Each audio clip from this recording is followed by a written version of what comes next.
All right, that was such an amazing video. Thank you so much for joining this awesome panel today as we talk about NFTs as a marketing tool. I'm going to just quickly go over a few housekeeping. And just the first most pressing thing is hey, to all of my amazing panelists, please go ahead and turn on your camera. Let us see your beautiful faces. Get comfortable. We're going to be having an amazing conversation today. Definitely greetings here an NFT Club. It is a united universe metaverse by Connect.Club, and we contribute to Metaverse Future by sharing our knowledge, observations, and insights to help people and businesses to develop the strategy for the metaverse. Please join the United Metaverse Club. You can click it here on my profile and hit the bell for our next event that will be coming up. As we were talking about, we'll be doing a few housekeeping things. So before we get started, let me just announce these housekeeping rules. For the people from the audience, you can definitely join the stage to ask questions at the end during Q&A. Be mindful. Let us go ahead and give our amazing speakers a chance to be able for us to have this conversation. If you want to join the room now, click the yellow speaking head button and then sit on the blue chairs by tap. Please no walking on the stage before Q&A. Those who step on the stage during the panel will be politely sent to the audience. For profiles, definitely tap on different people's profiles and connect with the speakers. This is Connect Club, so we want to connect with each other. So you just simply tap on profiles and let's connect with each other. In terms of walking, tap to move when you want to, wherever you want to find yourself to walk, and you can zoom in and out of the screen just like you would any other basic, if you want to picture a camera. And definitely, guys, invite your friends. Click that plus sign. Let's get some more people here on this amazing panel. And I just want to thank all of our awesome speakers. I would love the opportunity for you to be able to introduce yourself. And go ahead, everybody, go ahead and get on camera. Let me see your amazing, beautiful faces. And welcome. Thanks so much for joining us. I just want to go ahead and I'm going to go through and introduce our awesome speakers for today. For those of you that don't know, we're joined today by Mario Knopfel, Israel Wilson, Jay Jordan, and we will be joined by Jesse Kirschbaum.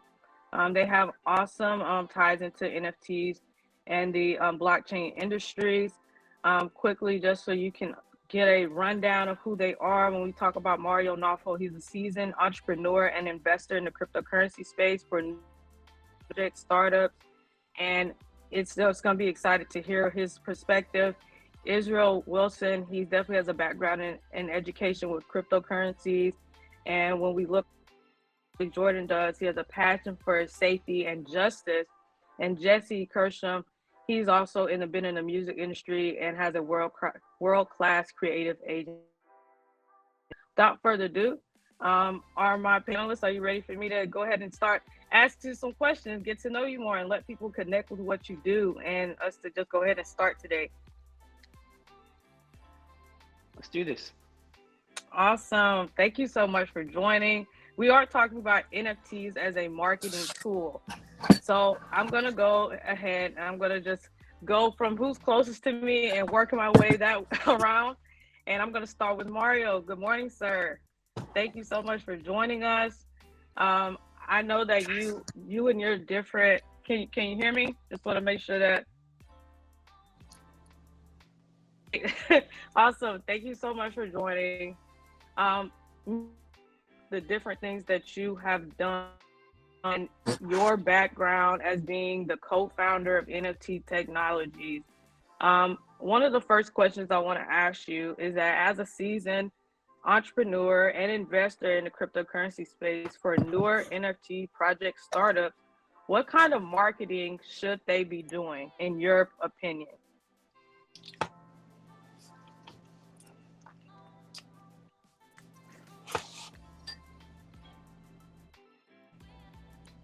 Oh, you're muted.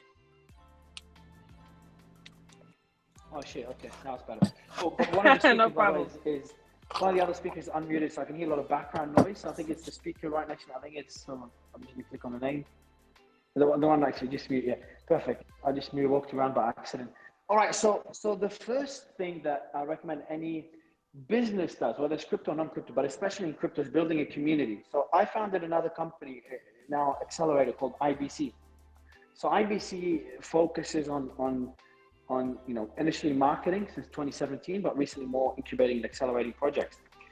Um, and I was talking to the team a few days ago, and I'm like, guys, we've got all these services that we've done over the years to build projects. But it all comes down to one thing. It wasn't actually me who said it. The CEO of the company said, Mario, it all comes down to one thing: is building a community. Because once you have a community, building a product around it becomes easier. Your community, that's the whole concept of decentralization. Everyone's incentivized to create value, to build something. So if you start with the community, everything else becomes a lot easier. And that's easier said than done. Building a community is not just a number on Telegram or on Twitter or on Discord. It's an engaged community aiming to achieve a certain goal, working together. You talk about the metaverse, and we're all aiming for a decentralized metaverse. For the open metaverse to exist, everyone's incentivized to run a protocol to allow these. Could be one protocol, it could be a few protocols, but that protocol will essentially run the decentralized metaverse. It will become like the atomic unit of the digital web, and that's all going to be based around a community. Oh no, I love that answer. I definitely agree with that. I want to take this question now to Jay Jordan. Based on your clear passion for safety and justice, do you feel that NFTs are safe tools for marketing, especially talking about building communities?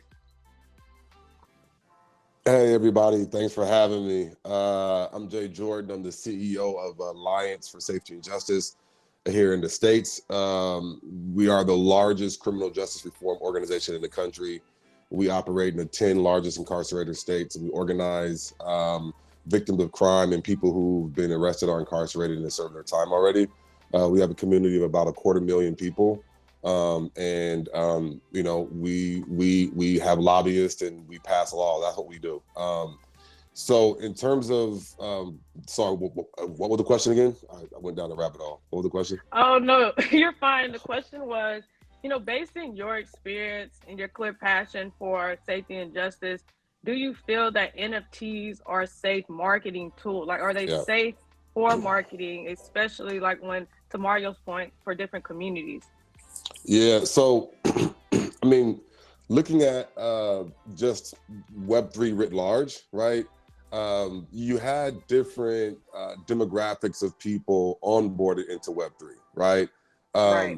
And you had the investors, right? The finance bros, right? Come in and get excited about Web3 and onboarded into Web3 through cryptocurrency, through investing, through the exchanges, right? And people really got involved. The same time you had Robinhood exploding, you also had Crypto.com exploding, and a lot of people were onboarded. You saw people get onboarded,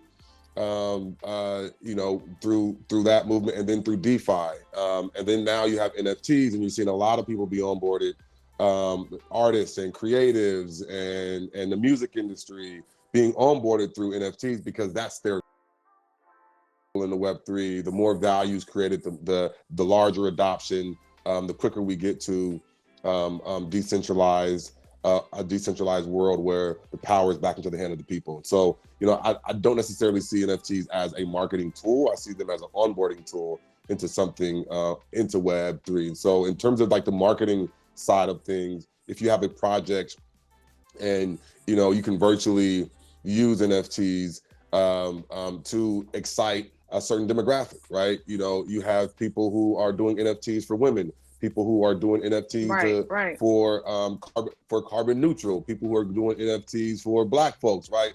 And so, like the power of NFTs, are like using NFTs as a on the art side, is definitely a marketing tool to grow your community and onboard people. Using NFTs for an entry token into a DAO, which is going to be the next phase. So you have like Friends with Benefits, you have Dream DAO, you have all these different DAOs that are popping up. Green DAO, right? Constitution DAO, the DAO that's trying to buy the Denver Broncos. Like using NFTs as a entry token, I think is way more exciting than on the side of marketing for the actual NFT collection, because that's in where you're looking at the utility of the actual NFT instead of just the art piece.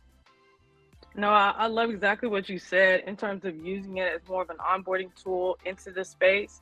I myself, for those who don't know me, I am an onboarder. I commit 2.5 hours a week in NFTs.tips and also here in Connect Club to help onboard people into the metaverse and into Web3 technology where they don't have experience. And that's why I definitely want to take the question. My next question is definitely for Israel. Thanks so much for being here today. Is that with the implementation of cryptocurrencies, what gaps still need to be bridged for there to be effective NFT marketing? That's something that I myself, as being someone that likes to onboard and educate people, is also like yourself. I'm curious to know, and I'm sure a lot of people in the audience as well. Yeah, I actually think that, the marketing thing is marketing is dying. As a business development professional, I've seen ads and other forms of marketing die. The fake followers and all these Mm-hmm. different things that people do. Those things aren't really there. They may work for on the surface in this landscape, but they really don't add value. And what this is about is embedding value within things. That's what crypto is basically about. It's about embedded value. So I don't see NFTs as a marketing tool. I really see this as the death of marketing, because dope sells itself, and NFTs, always have been access points, right? Right. Even an NFTs for artists is an access point to connect to that artist. And that's what, when we first started this conversation, or really spiked the conversation. I became a crypto artist in 2018, but we really spiked Beautiful. the conversation when we started explaining this on Clubhouse. And then after the Beefle drop, a lot of people were really interested in this. Mm-hmm. And so, there were very few people that could explain it, and really none that could explain it that had the background that I had. So what I really sat there and talked to people about was the fact that, this allowed you to group together and to do things and to invest in an artist in a different way. And then the blockchain as a ledger system records that investment. And so really this is, it's I don't see right NFTs being used as marketing tools right now, or can be used as that because it's a hot topic and this and that. But I say more than anything, NFTs are these access points to artists, to communities, to all these things. And what we do is we build the technology that unlocks that. My companies like Dark Block or Snow Crash or Solana or FTX, any of the people that I work with, basically, we're looking at NFTs as keys. Or outside.io, which is a thing we're doing with the Outerverse, and we're utilizing these things, and so that really was the outgrowth of those early conversations. And the reality is that that's probably the general direction of things, and things with embedded value will become more valuable. Things that were marketed well and brought a lot of people into a hype machine, those will continually lose value over time, because there is no deep value inside of the thing. So what this is really about is creating communities that are valuable to join, and continually doubling down on that value, adding value to the consumer, and creating, for maybe the first time, a synergistic relationship between the consumer, the business, and the investor.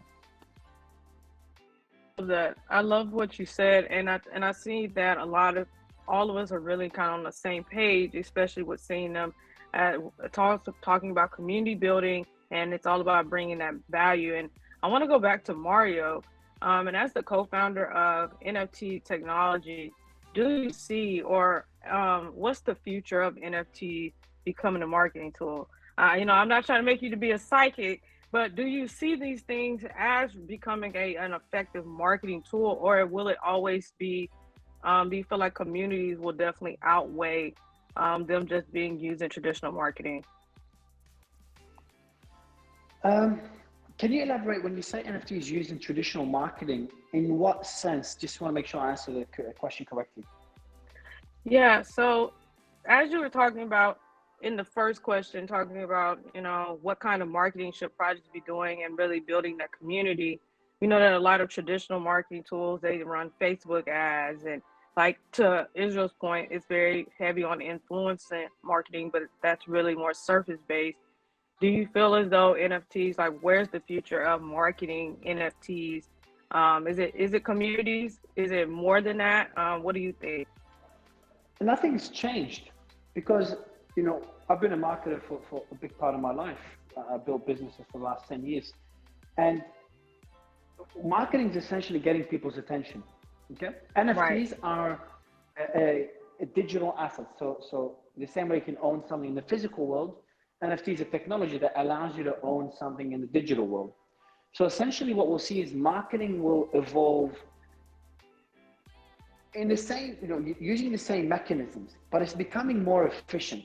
So marketing as a percentage of GDP dropped considerably over the last few years. However, decades before that, it was steady. I think it was like between 1% and 2%. Now it's at 0.6% of GDP. So it is getting more efficient because of the targeting that's now possible.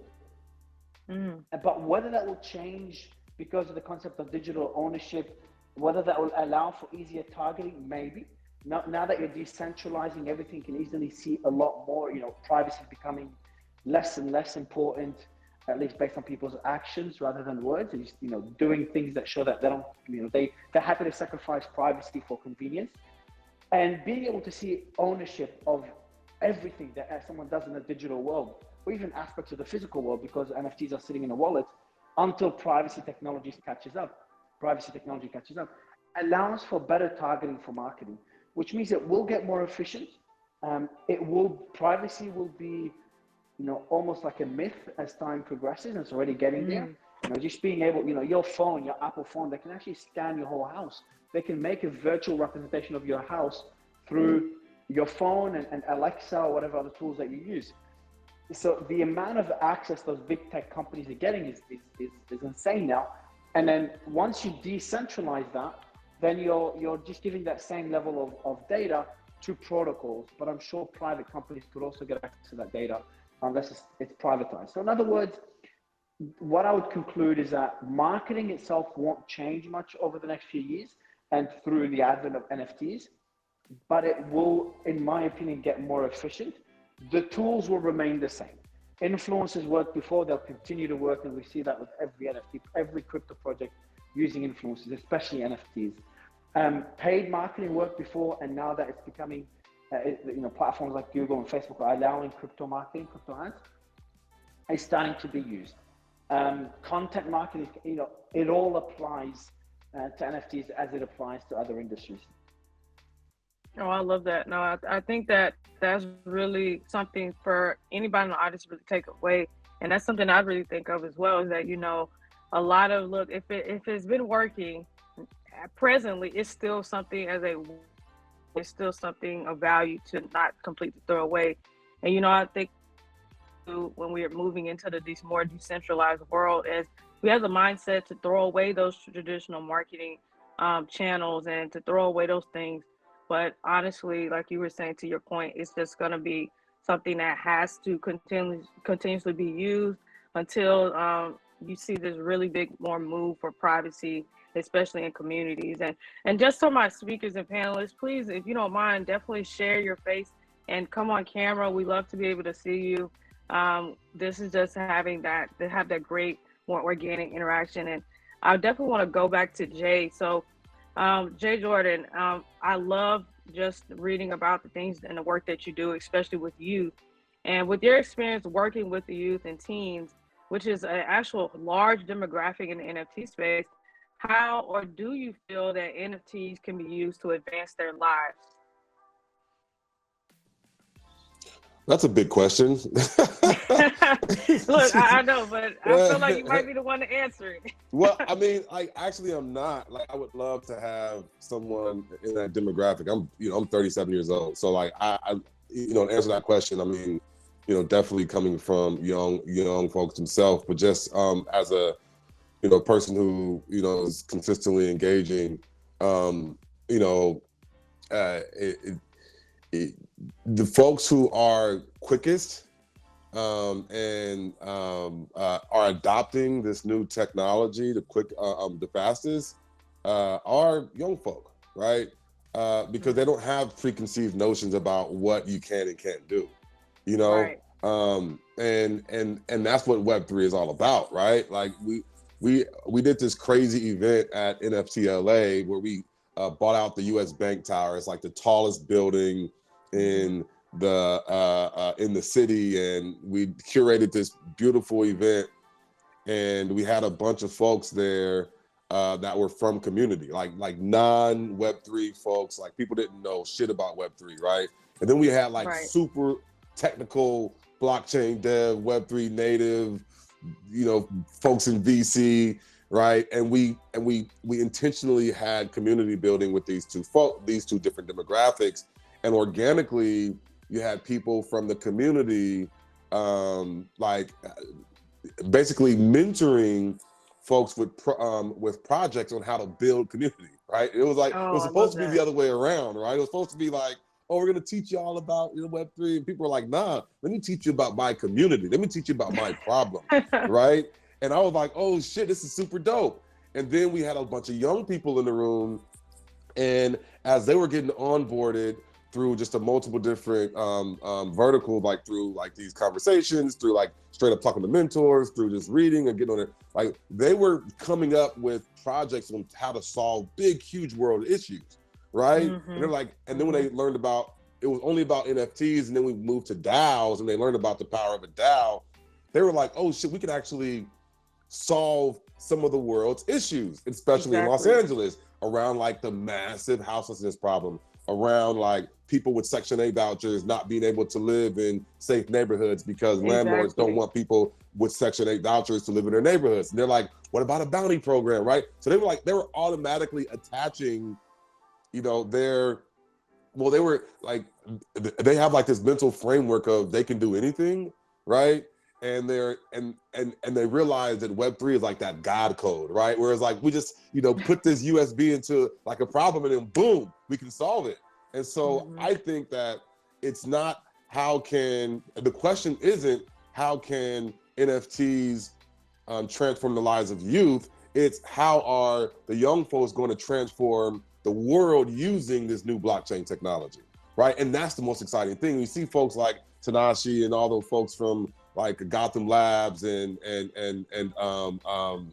Dream DAO, like they are moving, you know.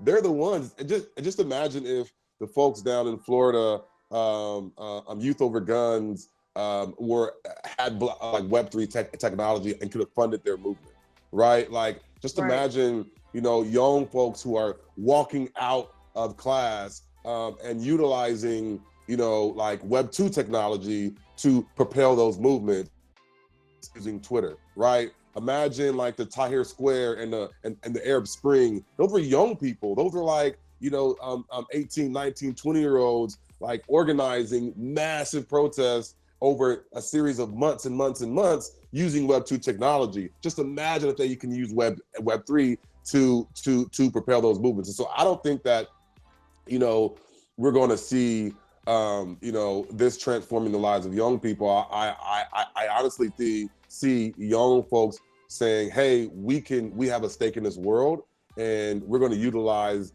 this new emerging tech to not only add value to our community, but add value to the world and solve some of the world's most pressing problems. No, I absolutely agree. I had the opportunity to be a part of the Miami Tech Month. Went to Blockchain 2022, Bitcoin 2022, and just like literally a series of bunch of different conferences, even YouthCon conference. And the youth, they've already adopted the technology and are using it. And me, for my heart for community, and I got into NFTs to be able to effectively create social impact as well. It's just really refreshing to see that. And I definitely want to ask Israel, as him being also an educator here, and I saw in just reading Israel's background and how he was able to convince his partners about the viability of NFTs and blockchain technology. I guess that's for more older demographic of people that don't have that open mindset. What do you feel like it takes to get that to bridge the gap for the older generation to really fully adopt NFTs and blockchain technology, Israel? Um, I don't know. I speak to all ages. I think clarity, that like Mm-hmm. any person, if a person that learned to read or cut hair 6 months ago is teaching somebody how about the thing, they can't really offer them clarity. And so me having 14 years of experience in cryptocurrency and 4 years of experience in the crypto art community, I was able to just speak from an honest point with no fishing. I'm sure, you know, like Jay is very good at he circles the things around his experiences, and we probably know a lot of the same people. I come from a similar background. I started this thing called NJ STEP, New Jersey Scholarship and Transformative Education in Prisons, and I work with New Jersey Institute of Social Justice and the president who became the president of NAACP. We probably got a lot of same peers, but I explained it to everybody who ended up explaining it to everybody. So it wasn't just that there were young people that really had haziness. And now what I do day to day in my job is I reduce opacity for enterprise level and people that have legacy IP and things like that, like the NBA or the NFL Alumni Association or Sony or Warner or any of those types of parties. And what it's going to take for those parties to get on board is what's been happening right now. Mass adoption, momentum around these things, because they'll just get swept up in the wave. I think that a lot of people, what the core missing component of understanding this thing is they're unwilling or unready to adopt cryptocurrency, to adopt the Bitcoin standard. And I think that as more people, when people are explained to it from that place, they may not get it right away, but one day they will realize that they're measuring the value of these things wrong if you measure them in a dollar economy, and that they've missed something. The knowledge of Bitcoin or blockchain or crypto or whatever those things are over time changes almost everyone's mind. Unless they have deep cognitive dissonance, they realize at some point that they made the wrong decision by not getting involved in this. And so I think that for those other parties, the parties that have legacy systems or these enterprise level people that I have to speak to over time, I think that one day they'll all come to the understanding that they should have adopted this. What one of the major barriers is the norms and mores of society or belief systems around value, and you can't really tear that away from a young person or old person. If they really believe that there's more value in the current economy and the legacy economy than there is in the crypto economy, then it's hard to communicate past that point in the conversation. But once they are explained that and they see that evidence in their lives and in their choices, they begin to make better decisions around cryptocurrency, and NFTs are just tokens. Oh, I love that. And I think I definitely agree. Education and having that clarity and that full scope, it goes such a long way. And a quick announcement, guys, if you click my profile, we definitely want you to join our Discord. Speaking of tokens, we'll be giving away NFT tokens with an exclusive access to our private Discord channel for active participants of this session. You need to add your Ethereum wallet address to Connect.Club. Click the link in my bio, and the tokens will be added within 24 hours. We just want to thank all our amazing speakers. I want to see a lot of hearts and thumbs up. We're going to continue to ask them a few more questions, and then we're going to open it up for Q&A. And so I want to go back to Mario. Was there anything about, when you talk about NFTs as a marketing tool, how have NFT technologies been able to use NFTs as a marketing tool? Is it the same? Am I asking the same question? You can get on me, Mario. Is it all about communities, or are you doing other things with NFTs inside of your company? So I'll try to answer this in a way that would be interesting, and that's how we're marketing projects, NFT projects, crypto projects, maybe that would help. Sure. So again, that's more the IBC side. So NFT Tech, the other company I co-founded. So we're going public on the stock market in a few weeks, or expected to go public. I have to be careful what I say, under the NFT ticker. And we're a portfolio company, so we invest very heavily. We look into where the space is heading, the NFT space, the metaverse, and crypto in general, but mainly focusing on NFTs and the metaverse. But going back to marketing, okay, so yeah, building communities is the first thing. The way we do it is, other than, I'm not going to get into boring strategies like running giveaways and all that. It's not boring, That's, so feel free. There's a lot of people that find it very interesting. Yeah, okay, I'm trying to escape it because I don't personally do it. The team is the one that does it. I haven't done marketing personally for like years now. But I know, look, I was looking at a project that was launched, that's launching today actually. They launched it and it's already oversubscribed. And I was looking at what they did. And, they do a lot of giveaways to join a Telegram group. But that's not a great way to build a community, because through giveaways, you're just getting a good number on Telegram, make it look big, which is great because signaling is important as well. Signaling is part of life. If you go into an app or a business or a group, whatever it is, and you see a very small number of users, if you go into a Telegram group, you see 100 people, you're probably not going to take the project seriously. If you see 100,000 people, obviously you're going to take it more seriously. It doesn't mean the project is great, but it's the first signal. If you see someone walking that is dressed like me, you're probably going to think, yeah, you're not going to take that person seriously. It's not going to catch your attention because, I dress very normally. And if you see someone that's walking by my side wearing, Gucci and Versace and all that, obviously he's going to, he's more likely to be successful.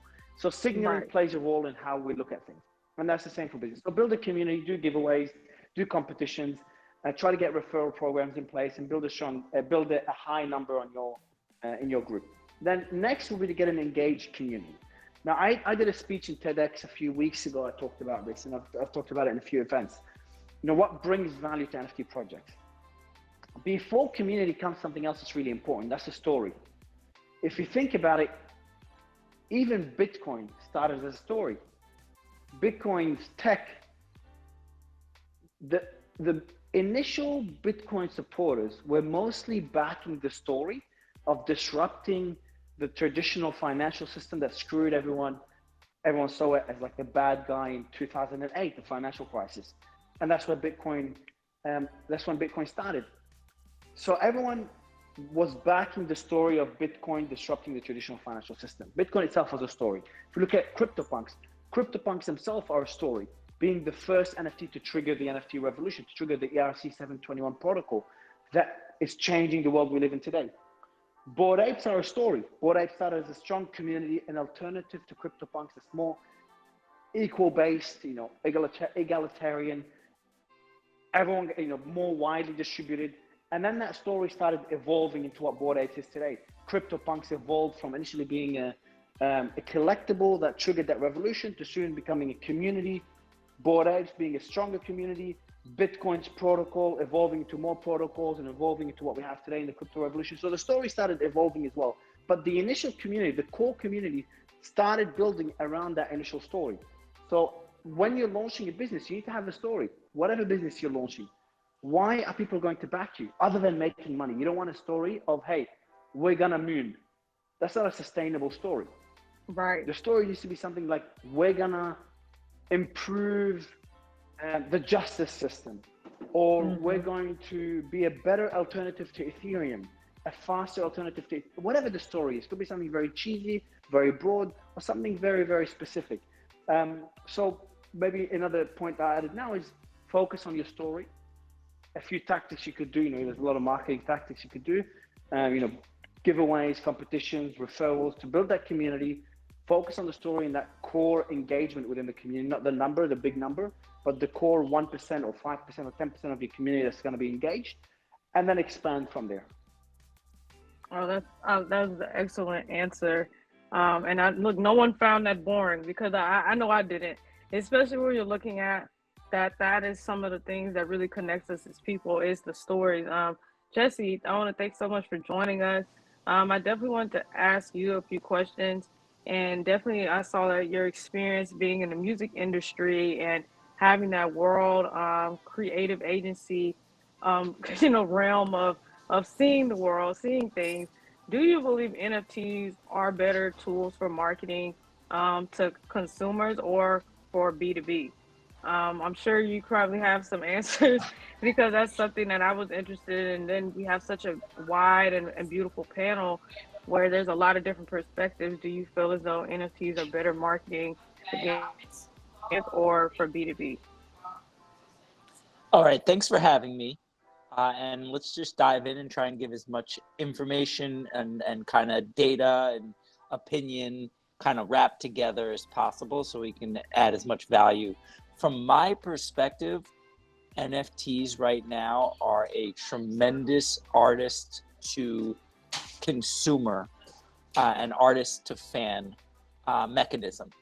It's not so much a B2B mechanism where I'm sure there is an NFT if you buy some real estate and you get the deed as an NFT, but I just bought some Right. real estate and I didn't get an NFT as a deed. And it was a very complicated paperwork process and it was fine the way it worked. I mean, I'm sure it can be more optimized. But when it Mm-hmm. comes to the opportunity for music and brands to leverage NFTs to make meaningful connections to their consumers and to their fans, this is a very exciting opportunity. This is a new and fresh way to engage. This is a rising tide. I think about like the early days of Twitter. The people that adapted to it and adopted it early got huge benefits for being first movers and really helping to build the culture. Same thing with Snapchat. Like those influencers that were early and really did it right and understood the ethos and was able to develop content and deliver value. Those people are the ones that ended up being like seeing exponential growth off of it.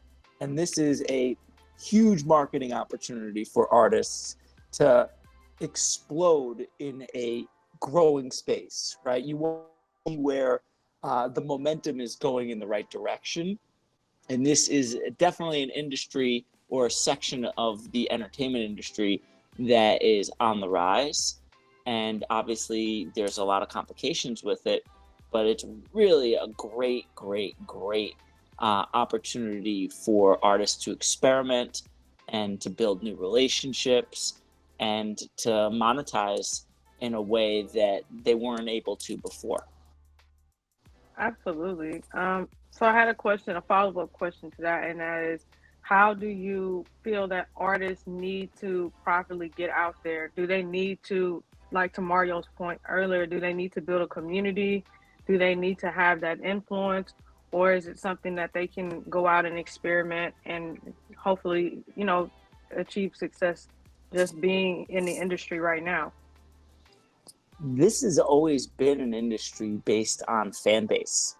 Mm, Artists, in order to really have longevity and growth and consistent, I guess you could say like consistent careers, it's about that fan base. So sure, it might need to be a community, but I think that regardless, you need to be able to build a fan base and leverage it and be able to continue to feed it and keep it engaged. So I think that definitely community building is essential. And there are, the nice thing is that there's not only the artist fan base, there's also this really vibrant world of kind of blockchain advocates and NFT fans that are interested in helping to build this frontier. And there's a community there too. So I would advise artists to kind of tap, first of all, their own fan base and really make sure that they're connecting there and making sure they're delivering something that that fan base wants and understands. And then I would also jump into these really explosive pools of, of, of, of folks that are developing for this kind of brave new world that's being created. Oh, I love that so much. And one last question for you, and then I'm going to ask the other two gentlemen on stage a question. That is, from the agency perspective, do you ever feel as though that NFTs will be used in B2B? I know that we don't see it as much now, but do you really feel like there's a future for that, or will it just mostly be a consumer, like you said, an artist to consumer based type of marketing model? Like in B2B, I think that again, there's some transactional reasons that it makes sense to be on the blockchain. And there's definitely smart contracts. I don't necessarily see NFTs replacing like an artist agreement or an endorsement deal or a scope of work or I mean, I could see NFTs in B2B being payment, and that might be the transaction, right? Like we're going to pay you with NFTs or we're going to pay you with currency, but I don't see it as like this is the way to revolutionize the way like an agreement is made between contractors.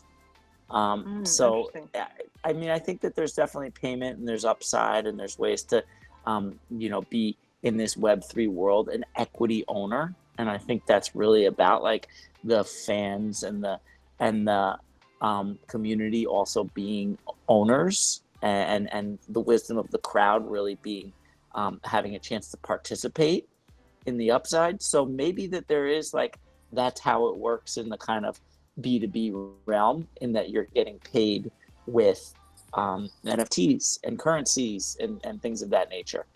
But I don't think that it just solves like the greater use of like Salesforce and different kind of B2B tools that we use when we're in kind of a scale marketing business. Oh, that's so interesting that you say that. I wanted to ask Jay this question because he really brought up this idea of DAOs and his intrigue in DAOs, and I find myself, it's very intriguing for me, and I'm starting to be a part of the building of these DAOs. Do you feel as though that NFTs are going to be an essential marketing tool for DAOs? And just give me your honest opinion. Yeah, entry tokens for sure, right? I see DAOs being super disruptive to, again, like I said earlier, a lot of organizations, a lot of nonprofits, local, a lot of LLCs, and the easiest way to crowdsource these DAOs, the crowdfund for these DAOs are NFTs as entry tokens, and so I see it as a inherent property. So it's like you want to, again, like the Denver Broncos DAO. They're raising money through NFTs as entry tokens, right? And so I don't see it separate as a DAO. I see it as a way to raise money for DAOs. I like going back to the other question, super interesting, right? Like, so, NFTs for B2B. I think if you ask that question in the context of a DAO, then I think I would love kind of what are your answers for that, right? Because if there are companies that want to buy into DAOs, right, and to own, like, to be a part of that community, then it makes sense, right, for B2B there. I also see, I love what like Vera is doing, where they're allowing people to loan their NFTs, right?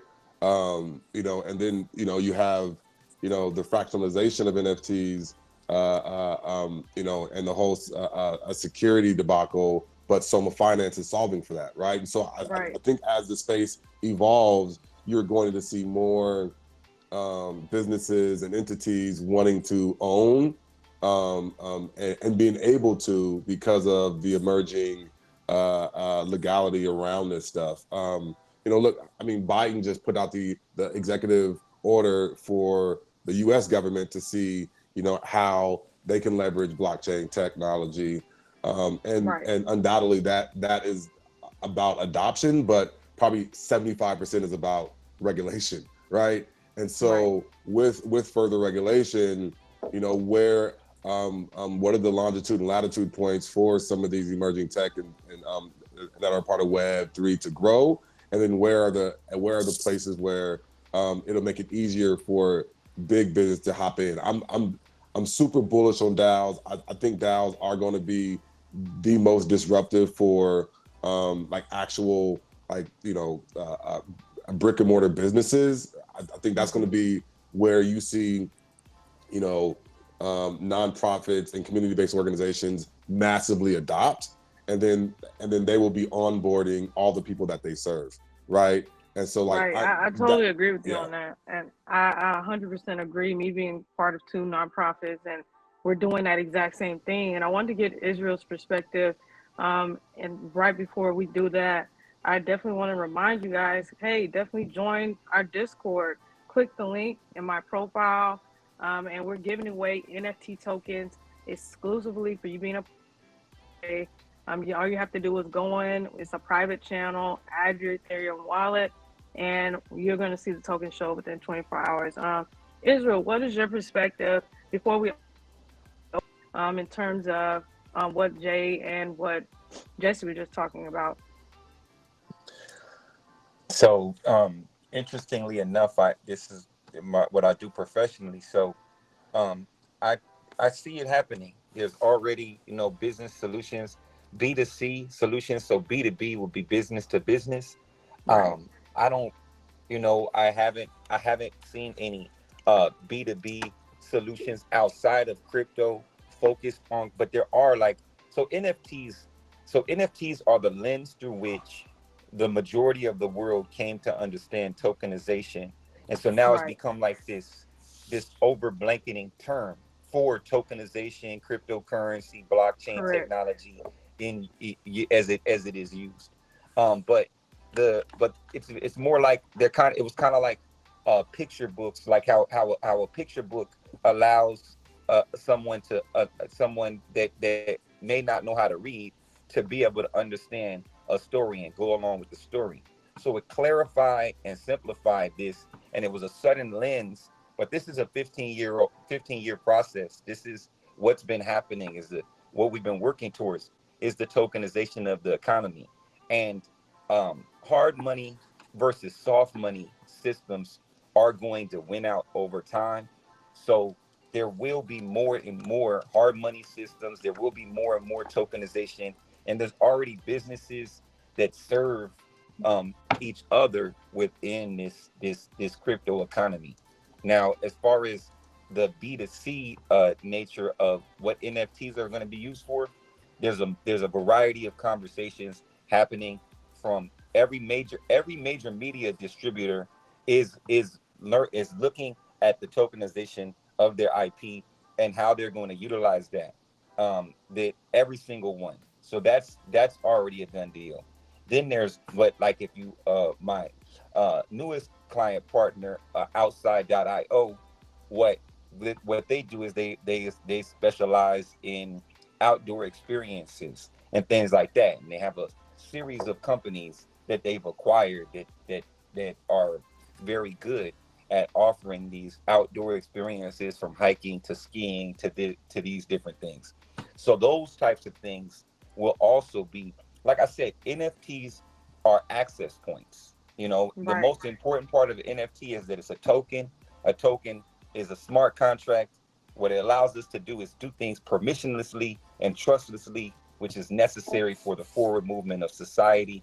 There's not, you know, for the world to progress, there needs to be new systems in place. In all of these industries have stalled, staled, or failed in different ways to provide value to people. And what Jesse said is very interesting, and I think that both to payment and to consumers, a tokenized company, a DAO, is it allows for a person to be paid in a token that they're embedding their value in when they do the work.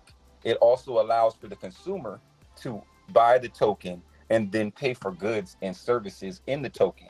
So we can rewind years back, and we can look at, let's say, a Nike or a Tesla, Right. and employees were able to be paid in Tesla token rather than dollars, and their consumers were able to buy their Teslas with Tesla token rather than dollars. And maybe each Tesla has a way of mining tokens by allowing for the lidar to collect information, and the driver collected information turns into tokens, Now the drivers within the ecosystem become generators of tokens and the sellers of tokens, as does the entity itself, and the people who are within the entity are benefiting from the tremendous upside of actually being owners of the thing. So that's how I see future.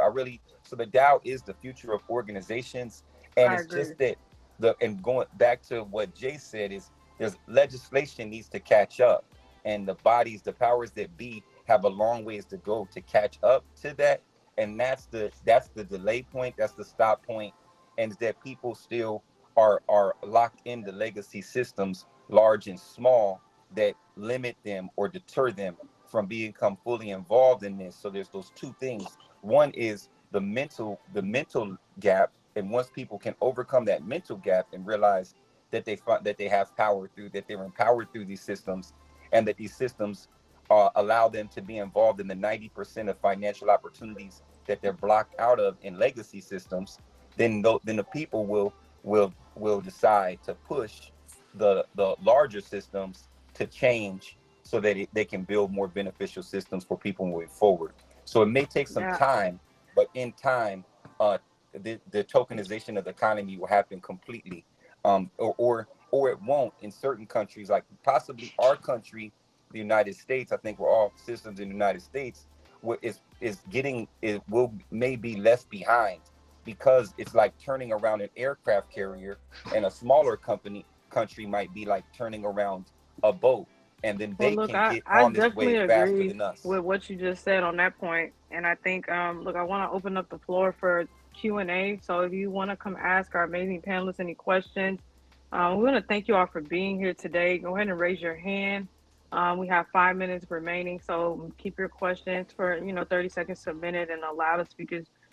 I definitely thank you again for being here, and keep your responses to about a minute. Is there any questions? Hi, Sean. Thanks so much for being here. He's the founder and creator here of Connect Club. What is Hi, your questions Gamaya. for one of these awesome panelists? Thank you. How's it going, Sean? I'm doing really well. I just missed you in Miami. I understood you I came to for the know. Bitcoin. All right. Sorry, there will be another reason to come and find you somewhere in the States, I'm sure. Yeah. Absolutely. First of all, I want to thank Kamaya for wonderful hosting, great moderation. Thank you. And I've just got a question for our panelists.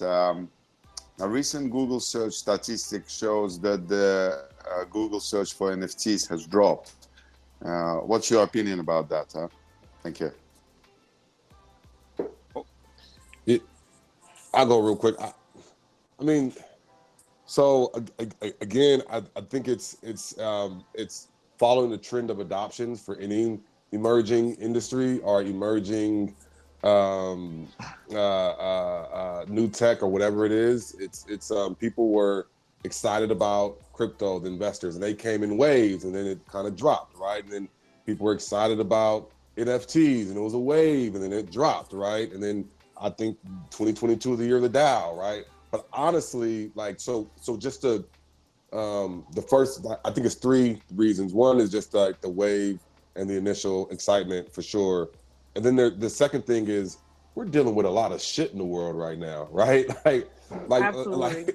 Yeah. People are like really dealing with a lot, and and just a lot coming at us, And so Hmm. like we're less inclined to, Google NFTs, and more inclined to Google, the possibility of nuclear war, right? Right. And so I think that's like the second thing, and I think the third thing again is kind of not a reason why, but more of a charge to us who are in this space and understand that the power of the space is all about adoption, right? This space doesn't move forward unless we all are evangelists and going out and onboarding people, committing to onboarding people. In my Exactly. industry, it's like,